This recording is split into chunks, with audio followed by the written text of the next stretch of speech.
Surmené, sous-payé et accablé par des prêts étudiants qu'il a du mal à imaginer rembourser avec son salaire actuel. Telle est la situation dans laquelle Daniel Zaidi, 27 ans, dit se trouver. Basé à Cambridge, dans l'est de l'Angleterre, il s'apprête à rejoindre des milliers de médecins en formation pour une grève de 3 jours dans toute l'Angleterre à partir du 13 mars. Les difficultés financières et l'épuisement professionnel risquent de pousser le personnel à quitter les services de santé britanniques qui doivent faire face à des listes d'attente records. Mon salaire est de 14 livres sterling de l'heure, c'est-à-dire 15,90 €, et je termine mes études avec une dette de plus de 100 000 livres sterling ou 113 000 €. Ce n'est que récemment que nous avons allumé notre chauffage après que des gens sont tombés malades chez moi. C'est tout simplement ridicule de penser que cette carrière de médecin, c'est bien, je ne serai pas multimillionnaire, mais je devrais pouvoir allumer mon chauffage et ne pas m'inquiéter de cela et ne pas m'inquiéter de finir le mois.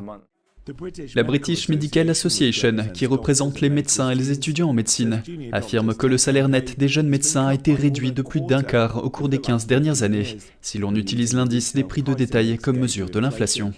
L'association affirme que ses membres ont voté massivement en faveur de la grève. Po Wang, un jeune médecin de 28 ans, estime que la situation n'est pas tenable.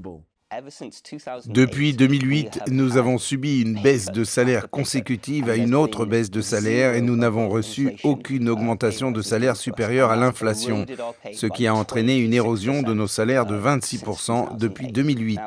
Or, un médecin d'aujourd'hui ne vaut pas 26% de moins qu'un médecin d'il y a 15 ans.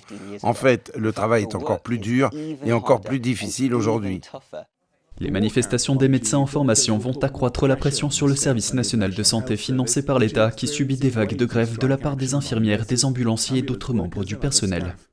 Je ne me sens pas valorisé, j'ai l'impression d'être au bord de l'épuisement professionnel et chronique, ce n'est pas viable et nous ne pouvons pas continuer comme ça, il faut que quelque chose change.